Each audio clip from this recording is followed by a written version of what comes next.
Life story channel में आपका स्वागत है। हमारी आज की कहानी है नसीहत बेटी को।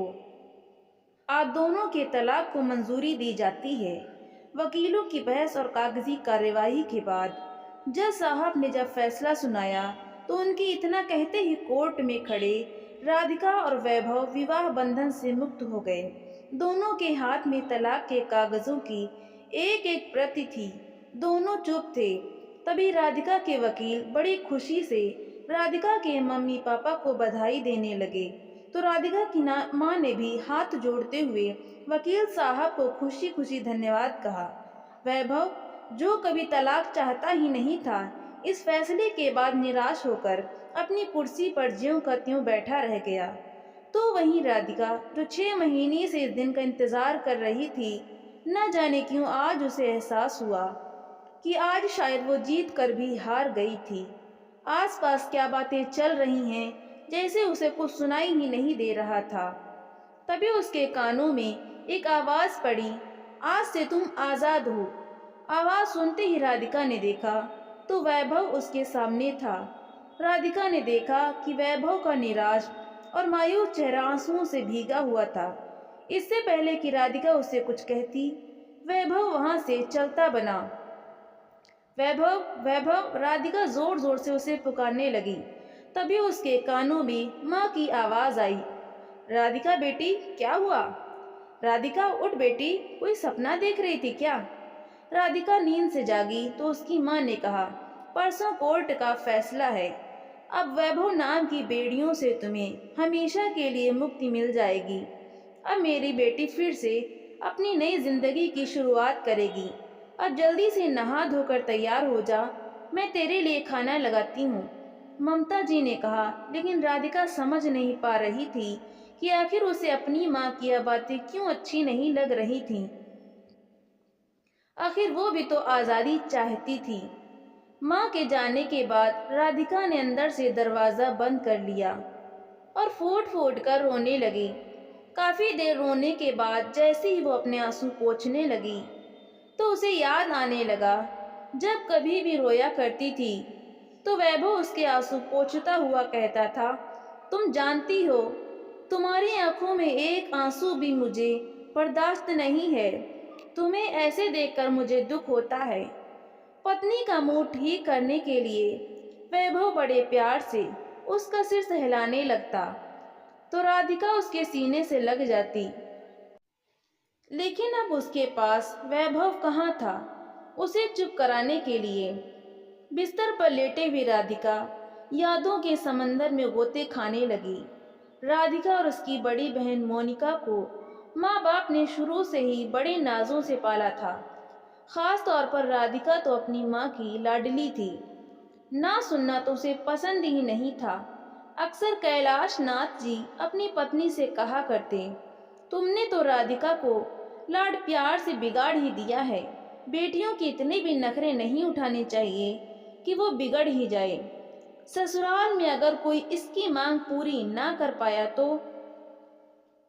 इस पर राधिका की माँ कहती, अरे, अपनी मोनिका के लिए हमने कितना अच्छा लड़का ढूंढा है जो उसकी हर ख्वाहिश को पूरा करता है।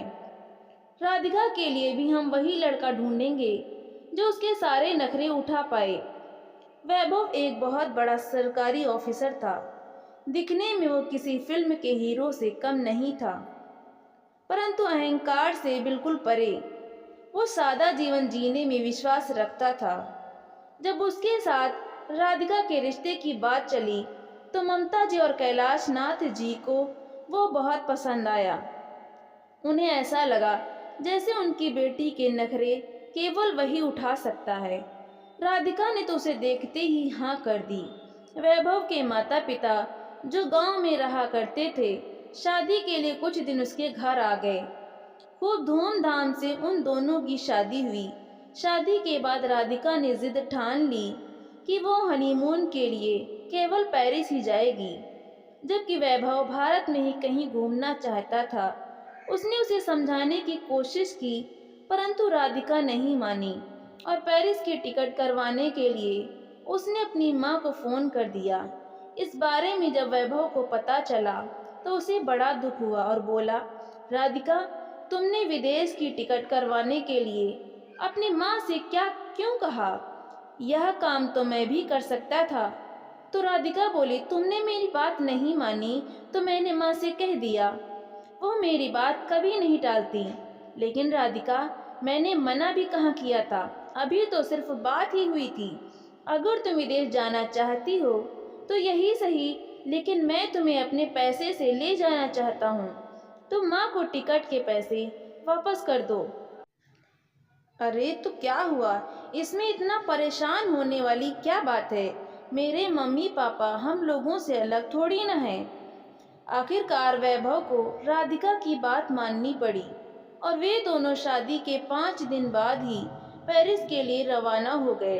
पेरिस के होटल में पहुंचते ही राधिका अपने आलीशान कमरे को देखकर खुशी से उछल पड़ी। कुछ देर आराम करके घूमने जाने के लिए तैयार हुए तो राधिका जीन्स टॉप पहनकर बाहर आई तो वैभव उसकी सुंदरता को देखता ही रह गया। अरे अब जल्दी भी चलो, पति का हाथ पकड़कर राधिका चंचल स्वर में बोली। वैभव, मुझे यहाँ सब कुछ देखकर ऐसा लग रहा है जैसे कोई सपना हो। अच्छा ही हुआ जो मेरे मम्मी पापा ने हमारे यहाँ की टिकट्स बुक करा दी, नहीं तो तुम मुझे वहीं आसपास की ही किसी छोटी मोटी जगह पर ले जाते। तुम्हारे भरोसे बैठी रहती तो मुझे ये नज़ारे देखने को ही ना मिलते। राधिका ने यह बात बचपने में कह दी तो वैभव को बुरा लगा, लेकिन राधिका तो अपनी ही धुन में मस्त थी। हालांकि वैभव भी यह बात समझता था कि राधिका यह सब बातें नादानी में उसे कह देती है, लेकिन दिल की बुरी नहीं है। और फिर उसे उसकी ये मासूमियत ही तो पसंद थी। उसने राधिका को उसके कमियों के साथ अपनाया था। दिन यूं ही बीतने लगे। वे दोनों एक दूसरे के साथ बहुत खुश थे। जब वे वापस भारत लौटे तो एयरपोर्ट पर पहुंचते ही उन्हें लेने के लिए ममता जी ड्राइवर के साथ गाड़ी लेकर वहां पहुंच गईं और बोली, आज तुम दोनों हमारे घर पर ही चलो, खाना तैयार है। तभी वैभव बोला, नहीं माँ, घर पर माँ बाबूजी इंतजार कर रहे हैं। माँ ने खाना भी बना कर रखा है। 2-3 दिन में वो गांव वापस लौट जाएंगे, तब हम आ जाएंगे। अरे पर मैंने इतने प्यार से खाना बनाया है, उसका क्या? ममता जी बोली तो राधिका भी उनके साथ जाने की जिद करने लगी। ठीक है राधिका, तुम्हें जाना है तो चली जाओ, लेकिन मुझे घर जाना होगा, ऑफिस के लिए सुबह जल्दी निकलना है। ऐसा कहकर वैभव अपने घर चला गया। वहीं जब राधिका को उसके पापा ने देखा तो समझाते हुए उससे बोले, बिटिया, पहले तुझे अपने ससुराल जाना चाहिए था। तेरे सास ससुर तेरी राह देख रहे होंगे। अरे आप भी ना, इतने दिनों बाद बेटी आई है तो उससे हाल चाल पूछने के बजाय आप उसे वापस जाने को कह रहे हैं। और फिर ससुराल कहाँ भागा चला जा रहा है? पहले हम तो मिलने अपनी बेटी से। ऐसा कहते हुए ममता जी अपनी बेटी को प्यार से पुचकारने लगीं। शाम को पिता के समझाने पर राधिका अपने ससुराल वापस लौट गई। अगले दिन सुबह वैभव राधिका को नींद से जगाने लगा। राधिका उठो, 10 बजने को आए हैं, मम्मी पापा क्या सोचेंगे? तो राधिका बोली, अरे वैभव, अभी मुझे और सोना है, सफर की थकान उतरी नहीं है। ऑफिस जाने के लिए वैभव कमरे से तैयार होकर बाहर आया। उसकी माँ ने नाश्ता लगाया तो वैभव बोला, सफर से थक कर आई है ना, इसलिए अभी उठी नहीं। कोई बात नहीं बेटा, बहू को सोने दो। बेटे बहू के हनीमून से लौटने के बाद वैभव के माता पिता पूरा 1 हफ्ता उनके घर रहे, लेकिन राधिका ने एक दिन भी उन्हें खाना पका कर नहीं खिलाया। कभी शॉपिंग करने चली जाती, कभी बाहर घूमने फिरने, तो कभी अपनी मम्मी से मिलने। उसके सास ससुर भी जानते थे कि वो दिल की बुरी नहीं है। अक्सर राधिका उनके पास बैठकर उनके साथ खूब सारी बातें किया करती थी। उनके साथ उसका खासा लगाव हो गया था। जब उसकी सास ससुर गांव वापस जाने लगे तो राधिका उनके गले लगकर खूब रोई। सास ससुर के जाने के बाद राधिका को घर पर अकेलापन खाने को दौड़ता था, लेकिन वैभव अपने काम में बहुत अधिक व्यस्त रहता था। एक दिन राधिका ने वैभव से कहा, बहुत दिन हो गए हम कहीं घूमने नहीं गए। नई मूवी लगी है, आज शाम को तुम जल्दी आ जाना। पहले मूवी देखने चलेंगे, फिर डिनर भी बाहर करेंगे। राधिका को मना करना वैभव को ठीक नहीं लगा, इसलिए उसने हाँ कर दी। बाहर जाने के लिए राधिका बहुत उत्साहित थी। शाम को उसने एक खूबसूरत सा सलवार सूट पहना और बढ़िया सा मेकअप किया, लेकिन तभी वैभव का फोन आया कि आज जल्दी आना थोड़ा मुश्किल हो जाएगा, बहुत ज़रूरी काम है। इतना सुनते ही राधिका की भौहें तन गईं और पारा चढ़ गया। वो उसी समय अपनी मम्मी के घर चली गई और यह सारी बात बताते हुए जोर जोर से रोने लगी। उसके पापा ने उसे प्यार से समझाया कि वैभव को कोई बहुत ज़रूरी काम होगा, इसलिए उससे ऐसे नाराज नहीं होना चाहिए। तभी उसकी मम्मी बोली, ऐसा भी क्या ज़रूरी काम? क्या मेरी बेटी उसके घर की नौकरानी है जो दिन भर उसके घर का सारा काम करे और वो उसे एक फिल्म दिखाने भी नहीं ले जा सकता? चल बिटिया, आज हम दोनों शॉपिंग पर चलते हैं, उसके बाद डिनर बाहर ही करेंगे। उसकी मम्मी ने कहा तो राधिका खुशी से चहक उठी। आई लव यू माँ, आप इतना ध्यान रखती हैं मेरी खुशी का, कहते हुए अपनी माँ के गले लग गई। राधिका अपनी माँ के साथ शॉपिंग करने चली गई। उधर वैभव जल्दी से अपना काम निपटाने लगा, यह सोचकर कि मूवी किसी और दिन देख लेंगे, लेकिन डिनर तो मैं अपनी पत्नी को बाहर ही करवाऊंगा। राधिका को सरप्राइज देने के लिए जैसे ही वो घर पहुंचा तो राधिका को घर पर ना देखकर हैरान रह गया। उसने तुरंत उसे फोन किया तो राधिका बोली, सॉरी वैभव, मैं तो मम्मी के साथ बाहर डिनर करने आ गई हूँ। सुनते ही वैभव उदास हो गया। एक बार फोन करके बता तो दिया होता। अरे वैभव, मुझे ध्यान नहीं रहा, और वैसे भी तुमने तो मेरा मूड खराब करने में कोई कमी नहीं छोड़ी थी। वो तो मेरी मम्मी है जो मेरा इतना ध्यान रखती हैं। दोपहर के राजमा चावल पड़े हैं, तुम गर्म करके खा लेना, मैं थोड़ी देर में घर पहुंच जाऊंगी। राधिका की यह बात वैभव को बहुत बुरी लगी। बिना खाना खाए ही वो बिस्तर पर लेट गया। कुछ देर बाद राधिका भी घर लौट आई। अगले दिन वैभव जैसे ही ऑफिस जाने लगा, तभी राधिका बोली, वैभव, मेरी तबीयत कुछ ठीक नहीं लग रही। और इतना कहते कहते वो वॉश बेसिन की तरफ भागी और उसे उल्टी आ गई। वैभव परेशान सा हो गया। राधिका, तुम्हारा बाहर का खाना कुछ ज्यादा ही हो रहा है, शायद उसी कारण अपच की शिकायत हो गई है। मैं ऑफिस बाद में जाऊंगा, पहले तुम्हें डॉक्टर के पास ले चलता हूँ। वैभव ने ऑफिस में फोन करके देर से आने को कह दिया और राधिका को डॉक्टर के पास ले गया। डॉक्टर ने राधिका का चेकअप किया। कुछ देर बाद वैभव को केबिन में बुलाया। वैभव घबराया हुआ था। सब कुछ ठीक तो है ना डॉक्टर? वैभव ने कहा तो डॉक्टर मुस्कुराते हुए बोली, अरे यह चिंता की नहीं, खुशी की बात है, आपकी पत्नी माँ बनने वाली है। इतना सुनते ही वैभव की खुशी का ठिकाना न रहा, लेकिन राधिका कुछ परेशान हो गई। वे दोनों गाड़ी में बैठकर घर पहुंचे तो राधिका बोली, वैभव, मैं अभी बच्चा नहीं चाहती थी। वैभव उसकी यह बात सुनकर हैरान रह गया और फिर उसे प्यार से समझाता हुआ बोला, राधिका, अभी तो तुम यह बात कह रही हो, लेकिन जब हमारा बच्चा इस दुनिया में आएगा तब तुम ही उस पर सबसे ज्यादा प्यार लुटाओगी, मुझे भी भूल जाओगी उसके आने पर। वैभव के समझाने पर राधिका के चेहरे पर एक हल्की सी मुस्कान आ गई और पति के कंधे पर सर रखकर कुछ देर यूं ही बैठी रही। जब से वैभव को यह खुशखबरी मिली थी, तब से उसकी पूरी कोशिश रहती कि राधिका पर किसी चीज का तनाव न हो। उसे आराम देने के लिए वैभव ने एक फुल टाइम मेड भी लगवा दी। अभी एक सप्ताह ही बीता था कि राधिका के पास उसकी एक सहेली का फोन आया। कुछ देर इधर उधर की बातें करने के बाद राधिका ने उसे बताया कि वह माँ बनने वाली है। तो यह सुनकर उसकी सहेली हैरानी से बोली, what are you saying Radhika, तुम इतनी बड़ी बेवकूफ़ी कैसे कर सकती हो? अभी तो तुम्हारी शादी हुई थी, लाइफ एंजॉय करने का समय था, और तुम इन सब झमेले में फंस गई। एक बार तेरा बच्चा इस दुनिया में आ गया, फिर तेरी अपनी आज़ादी तो गई। सहेली की बात सुनकर राधिका बोली, अरे यार क्या बताऊं, मैं भी अभी इन सब बातों में फंसना नहीं चाहती थी, पर अब क्या करूं, मुझे कुछ समझ नहीं आ रहा। वैभव तो यह बात सुनकर इतना खुश है कि मैं बता नहीं सकती।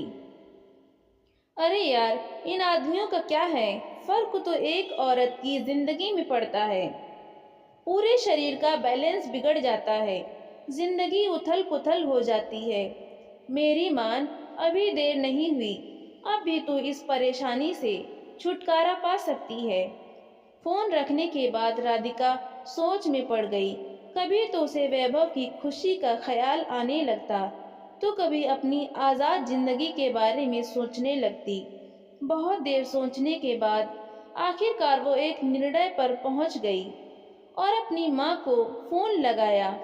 सारी बात बताते हुए उसने एक बात स्पष्ट कर दी कि वो यह बच्चा नहीं चाहती। तो उसकी माँ ने भी उसका साथ देते हुए कहा, तुम वही करो जिसमें तुम्हारी खुशी हो, मैं तुम्हारे हर फैसले में तुम्हारे साथ हूँ। शाम को जब वैभव घर लौटा तो राधिका ने कहा, वैभव, मैंने फैसला कर लिया है। राधिका की बात सुनकर वैभव उसे हैरानी से देखने लगा। किस बात का फैसला राधिका? यही कि मैं अभी बच्चा नहीं चाहती। वैभव को ऐसा लगा जैसे उसके कानों में किसी ने शीशा घोल दिया हो। तुम ऐसा सोच भी कैसे सकती हो? अरे, एक माँ तो ममता की मूरत होती है, और तुम इतनी कठोर हो गई कि अपनी ही नन्ही सी जान का गला घोटने को तैयार हो गई। फिर वैभव ने अपने गुस्से पर काबू किया और बड़े प्यार से उसे समझाता हुआ बोला, देखो राधिका, इस बच्चे की सारी जिम्मेदारी सिर्फ तुम्हारी नहीं होगी। जब वो रात को जागेगा तो मैं उठकर उसका ख्याल रख लूंगा। कपड़े गंदे करेगा तो डायपर भी बदल दूंगा। भूख लगेगी तो दूध की बोतल भी तैयार कर दूंगा। कम ऑन वैभव, मुझे इमोशनली ब्लैकमेल करने की कोई ज़रूरत नहीं है। मेरी डॉक्टर से बात हो चुकी है, कल हम लोग डॉक्टर के पास चलेंगे इस बच्चे से छुटकारा पाने के लिए। तभी वैभव जोर से चिल्लाया, तुम सोच भी कैसे सकती हो कि इस काम में मैं तुम्हारा साथ दूंगा? तभी राधिका बोली, वैभव, मैंने तुम्हें बताना था तो बता दिया। अब तुम चलो या ना चलो वो तुम्हारी इच्छा। कानूनी तौर पर मुझे ये फैसला लेने का पूरा हक है कि मैं अपना बच्चा रखूं या नहीं। फिर वैभव गुस्से से कांपता हुआ बोला, राधिका, इस बच्चे पर जितना हक तुम्हारा है उतना ही मेरा भी है, तो इसकी जिंदगी का फैसला तुम अकेले कैसे कर सकती हो? वैभव, मैं अब किसी बहस में नहीं पड़ना चाहती। मैंने जो तय कर लिया सो कर लिया। इतना कहकर राधिका बिस्तर पर जाकर सो गई। लेकिन वैभव की आंखों से नींद गायब हो गई। बड़ी मुश्किल से उसने वो रात काटी और अगले दिन सुबह राधिका के घर फोन कर दिया। उस समय राधिका के पापा घर पर थे। उन्होंने फोन उठाया तो वैभव ने उन्हें राधिका के माँ बनने की बात बताई। तो वह बोले, अरे, यह तो बड़ी खुशी की बात है, लेकिन पापा, यही बात आपकी बेटी समझने को तैयार नहीं है। वो इस बच्चे को दुनिया में ही नहीं लाना चाहती। राधिका के पापा ने उसे फोन पर बहुत समझाया, लेकिन वो अपना फैसला बदलने को तैयार नहीं थी। थोड़ी देर में तैयार होकर अपना पर्स उठाते हुए राधिका बोली, वैभव, तुम मेरे साथ चल रहे हो या नहीं? लेकिन वैभव कुछ नहीं बोला। तो ठीक है, मैं अस्पताल जा रही हूँ, मुझे तुम्हारा इंतज़ार रहेगा।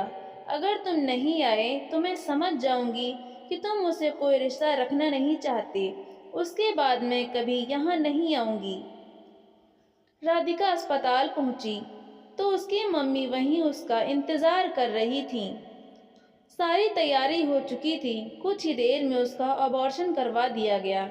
इस बात का पता चलने पर थोड़ी ही देर में उसके पापा भी वहां पहुंच गए। ऑपरेशन थिएटर से बाहर आई तो राधिका इधर उधर देखने लगी।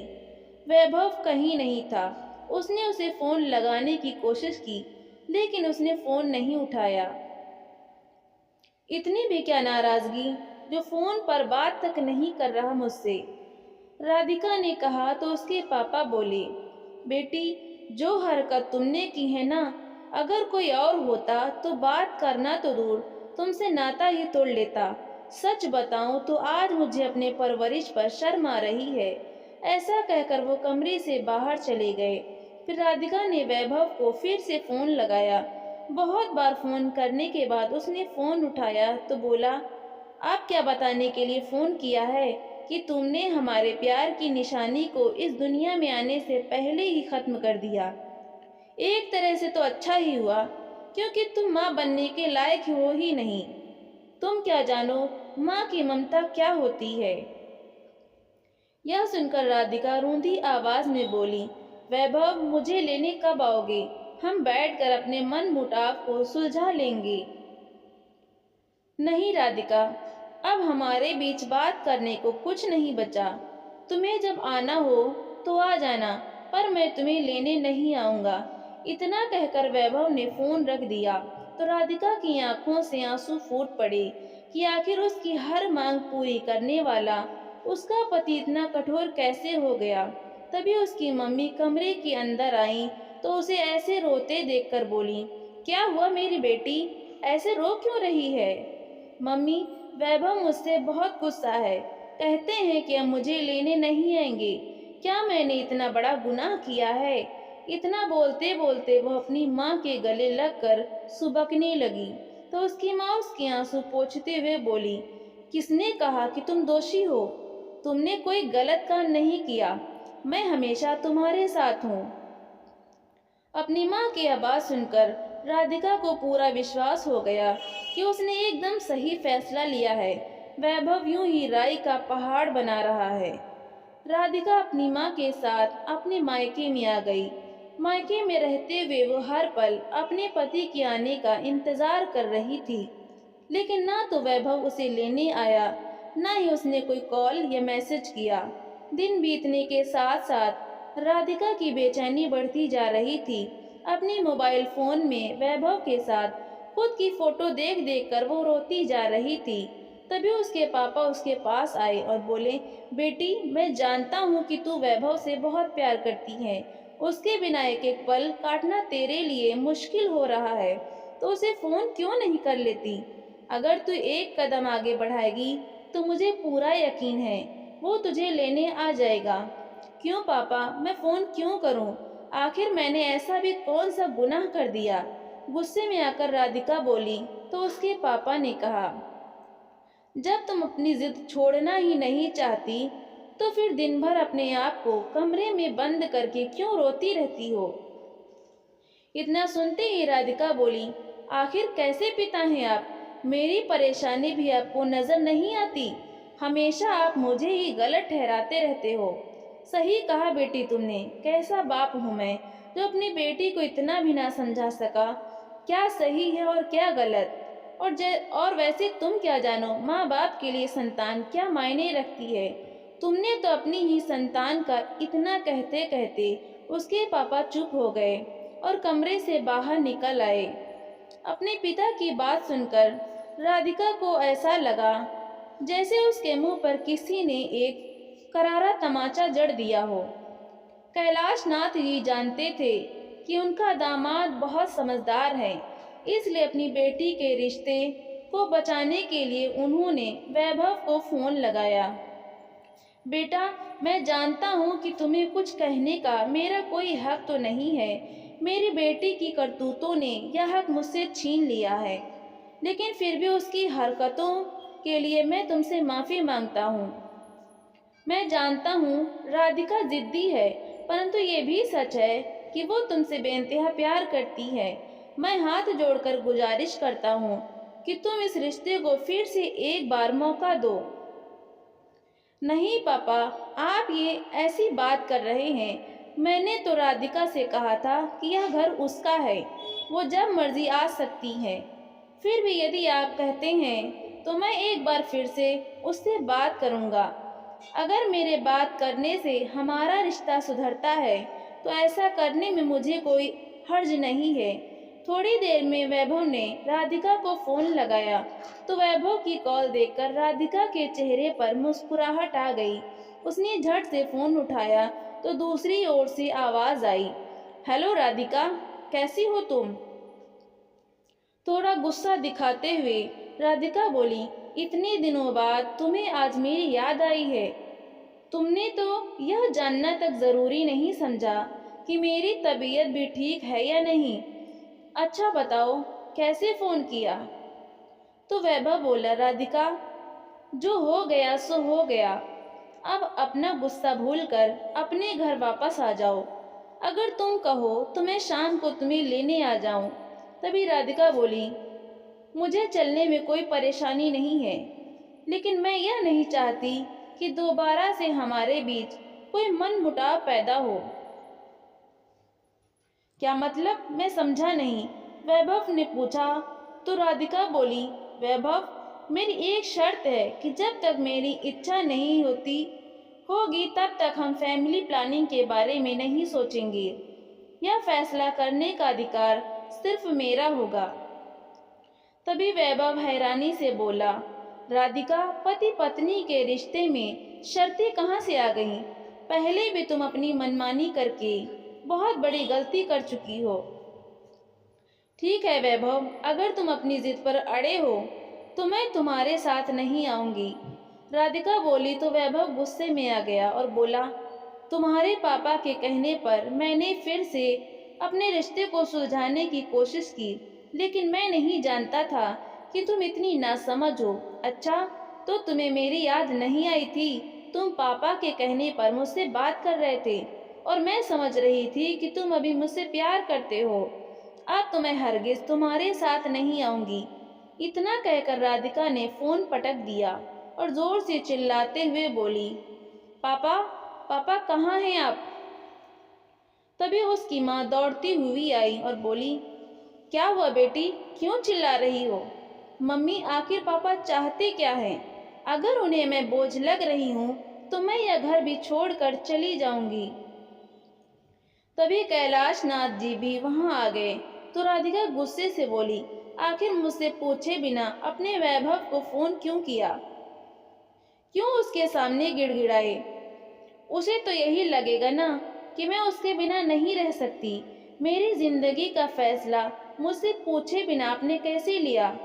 हाँ बेटा, गलती तो मेरी थी, जो मुझे लगा कि तुम समझने पर समझ जाओगी, लेकिन तुम्हें अपनी जिद के आगे कुछ नजर ही कहाँ आता है। अगर इतना ही घमंड है तुम्हें तो जियो अपनी जिंदगी अपने हिसाब से। अगर मैं कुछ नहीं कहूँगा, अब मैं कुछ नहीं कहूँगा। इतना कहकर कैलाश नाथ जी अपने कमरे में चले गए तो राधिका गुस्से से चिल्लाती हुई बोली, हाँ हाँ, मैं भी बता दूंगी वैभव को कि मैं उसके बिना बड़े आराम से जी सकती हूँ। न जाने क्या समझता है वो अपने आप को। माँ, आप वकील से बात कीजिए और तलाक के पेपर्स रेडी करवाइए। अब मैं उसके साथ नहीं जी सकती। तलाक की बात सुनकर उसकी माँ ने उसे आराम से बिठाया और बोली, बेटा, इतना गुस्सा अच्छा नहीं है, थोड़ा ठंडे दिमाग से काम लो। कहीं ऐसा न हो कि इस फैसले के बाद तुम्हें पछताना पड़े। नहीं माँ, यह मेरा आखिरी फैसला है। लेकिन बेटी, तुम्हारी फोन पर बात क्या हुई, यह तो बताओ, ममता जी ने पूछा तो राधिका ने वैभव के साथ हुई सारी बात बता दी। तो ममता जी बोली, ठीक है बेटी, अगर वैभव भी कुछ सुलझाना नहीं चाहता तो हम वकील से बात करते हैं। जो मेरी बेटी चाहेगी वही होगा। कुछ ही दिनों में वैभव के पास तलाक के कागज पहुंच गए। जैसे ही उसने वो कागज पढ़े तो उसकी हैरानी का ठिकाना न रहा। उसे ऐसा लगा जैसे पूरी धरती हिलने लगी है। सारी पुरानी बातें उसके जहन में आने लगीं और उसका सर चकराने लगा। अपना सर पकड़कर वो धम्म से जमीन पर बैठ गया। नहीं, मेरी राधिका ऐसा नहीं कर सकती। ऐसा सोचते हुए वैभव ने राधिका को फोन लगाया, लेकिन दूसरी ओर से राधिका की माँ ने फोन उठाया। मैं राधिका से बात करना चाहता हूँ, वैभव ने कहा। तो ममता जी बोली, अब बात करने को बचा ही क्या है? राधिका तुमसे बात करना नहीं चाहती। नहीं माँ, मैं जानना चाहता हूँ कि क्या यह उसका आखिरी फैसला है। हाँ, मेरी बेटी अब तुम्हारे साथ घुट घुट कर जीना नहीं चाहती। वो इस अनचाहे बंधन से आज़ाद होना चाहती है। इतना कहकर उन्होंने फोन रख दिया। दिन यूं ही बीतते गए। एक दिन अपने कमरे में उदास बैठी राधिका का मन हुआ तो उसने अपनी बड़ी बहन मोनिका को फोन लगा दिया। बातें करते हुए मोनिका बोली, तुझे क्या बताऊं राधिका, भूख और प्यास के मारे तो मेरी जान ही निकली जा रही है। तो राधिका हैरान होते हुए बोली, अरे तो खाना क्यों नहीं खाया? ओफो राधिका, क्या तू नहीं जानती, आज करवा चौथ है और मैंने तेरे जीजा जी के लिए व्रत रखा है। अरे तेरे जीजा जी ने मुझे मेरी पसंद की एक बहुत खूबसूरत सी साड़ी खरीद कर दी है।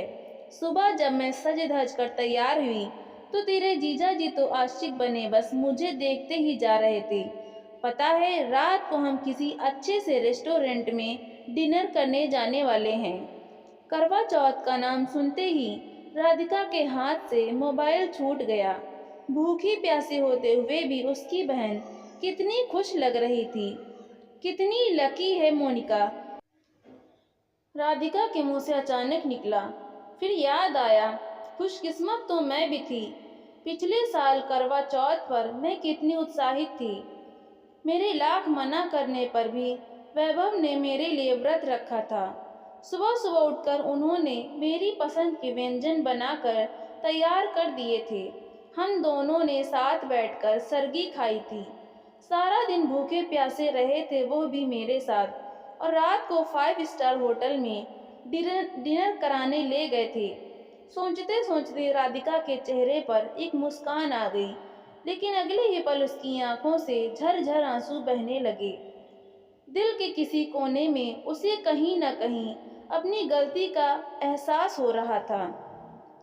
उसका दिल किया कि अभी वैभव को फोन करके अपने किए की माफी मांग ले। तभी बाहर से उसकी माँ की आवाज आई, राधिका देख तो कोई लेटर आया है। राधिका ने खोल कर देखा तो उसमें वैभव के साइन किए हुए तलाक के कागज थे। उसके मन में जज्बातों का तूफान उमड़ आया। वैभव ने साइन कर दिए, इसका मतलब वो भी अब इस रिश्ते से छुटकारा चाहता है। मैं ही पागल थी जो उससे बात करने की सोच रही थी। ठीक है, अगर उसे मेरी परवाह नहीं है तो मैं क्यों उसे फोन करूं? गुस्से में आकर उसने मोबाइल बिस्तर पर पटक दिया। दिन यूं ही बीतने लगे। एक दिन राधिका बाजार गई तो उसे अपनी सहेली पहले से कुछ बदली बदली दिखाई दी। उसका वजन भी कुछ बढ़ गया था। पूछने पर उसकी सहेली ने बताया कि वह मां बनने वाली है। यह सुनकर राधिका के होश उड़ गए, क्योंकि इसी सहेली ने उसे बच्चे के चक्कर में न पड़ने की सलाह दी थी। फिर स्वयं को संभालते हुए राधिका बोली, क्या? लेकिन तू तो मुझे सलाह देती थी कि अभी इस झंझट में पढ़ने की जरूरत नहीं है, और अब तू ही। हाँ राधिका, वो क्या है ना, अब नहीं तो 1 साल बाद हमें अपना परिवार बढ़ाने के बारे में सोचना ही था, तो अब क्यों नहीं? इतना सुनते ही राधिका का दिमाग जैसे सुन्न हो गया। इसके बाद वो कुछ ना बोल पाई और सीधा घर वापस आ गई। दिमाग में विचारों का तूफान जोर मारने लगा। आज पहली बार उसे अपनी गलती का एहसास हो रहा था। थोड़ी देर में उसकी माँ उसके पास आई और बोली, बेटी एक बहुत बड़ी खुशखबरी है। वकील साहब का फोन आया था। 2 दिन बाद कोर्ट की हियरिंग में तुम्हारे तलाक को मंजूरी दे दी जाएगी।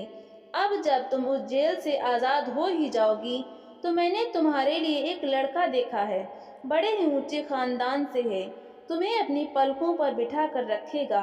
ममता जी ने कहा तो राधिका जोर से चिल्लाई, मम्मी मुझे दोबारा शादी नहीं करनी, भगवान के लिए मुझे अकेला छोड़ दो।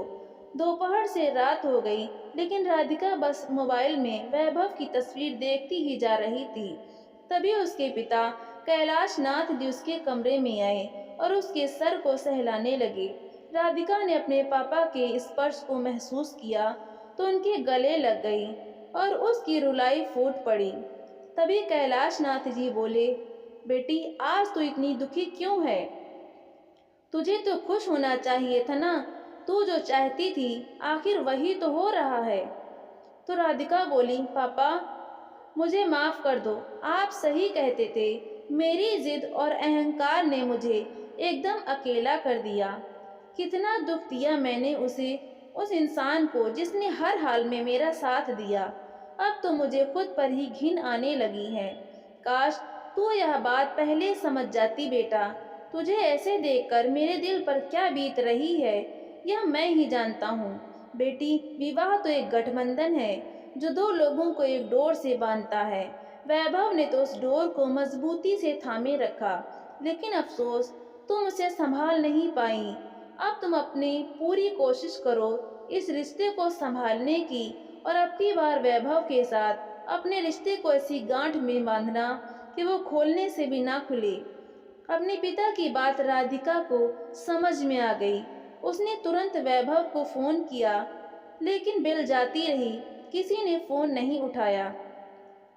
2-3 बार कोशिश करने के बाद भी जब कोई जवाब नहीं आया तो राधिका ने तय कर लिया कि वह अगले दिन वैभव से मिलने जाएगी। अगली सुबह वो तैयार होकर वैभव के ऑफिस में पहुंच गई, लेकिन वहां जाकर मालूम चला कि वैभव किसी जरूरी मीटिंग में है। राधिका वहीं हैरान उस बैठकर उसका इंतजार करने लगी। हालांकि सेक्रेटरी ने वैभव को बता दिया था कि राधिका मैम आपसे मिलने आई हैं, लेकिन वैभव उससे मिलने नहीं आया। देखते ही देखते 3 घंटे बीत गए। मीटिंग खत्म होने के बाद राधिका अंदर गई। उसकी आंखों की लाली देखकर वैभव समझ गया था कि वह बहुत देर तक रोई है। कांपते स्वर में राधिका बोली, वैभव क्या हम अपने इस रिश्ते को एक मौका और दे सकते हैं? कहते कहते वो फिर से रो पड़ी। तो वैभव बोला, राधिका शादी ब्याह तुम्हारे लिए गुड्डे गुड़िया का खेल होगा, लेकिन मेरे लिए नहीं। तुम्हारे जाने के बाद मैं अंदर तक टूट चुका था, अब बड़ी मुश्किल से संभल पाया हूँ।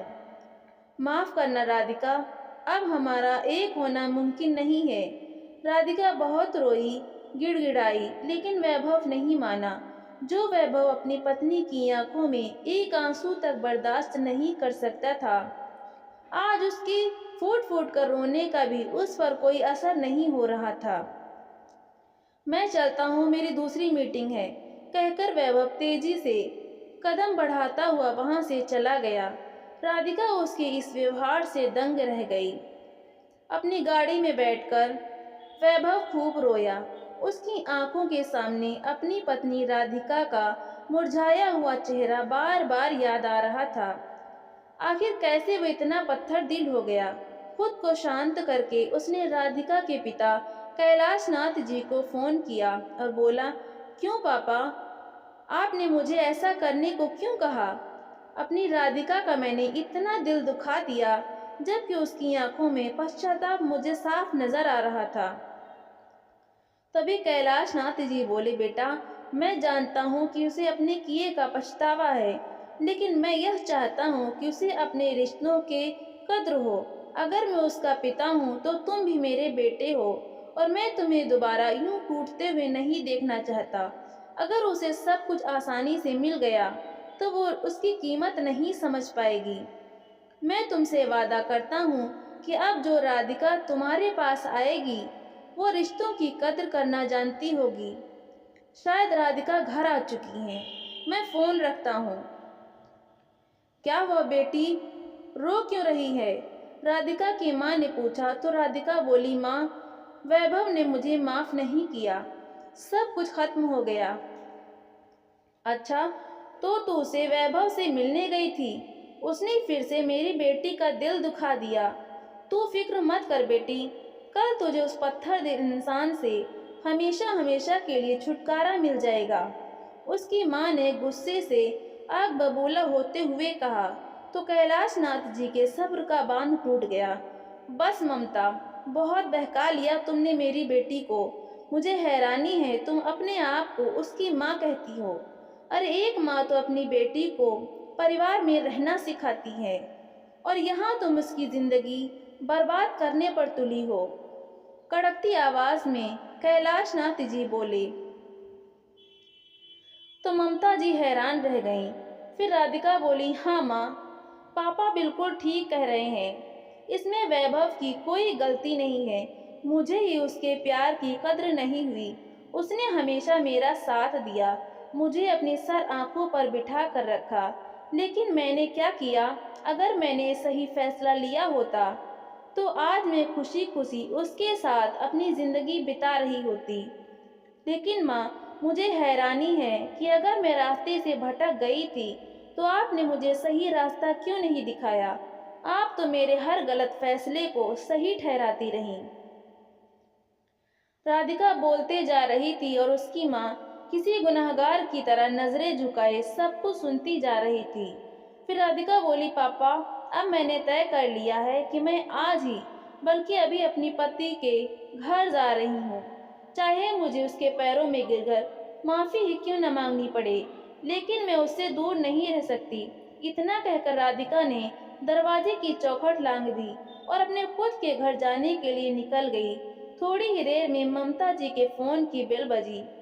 फोन उठाया तो उनकी बड़ी बेटी मोनिका बोली, मम्मी, बस बहुत हो गया। क्या हुआ बेटी, क्या बात है? ममता जी बोली तो दूसरी ओर से आवाज आई, मम्मी, मैं इस आदमी के साथ हरगिज नहीं रह सकती। न जाने क्या समझता है अपने आप को। मैं अभी अपने बच्चों को लेकर आपके पास आ रही हूँ। इतना सुनते ही ममता जी गुस्से से बोली, खबरदार, जो अपने पति से लड़कर यहाँ आई तो सुलह कर ले अपने पति से। मैं जानती हूँ उसे इतना भी बुरा नहीं है वो। तो दोस्तों, आपको ये कहानी कैसी लगी? लाइक करें, शेयर करें और कमेंट करके हमें ज़रूर बताएं। और चैनल को सब्सक्राइब करना बिल्कुल भी ना भूलें। तो मिलते हैं अगली नई कहानी के साथ। बहुत बहुत धन्यवाद।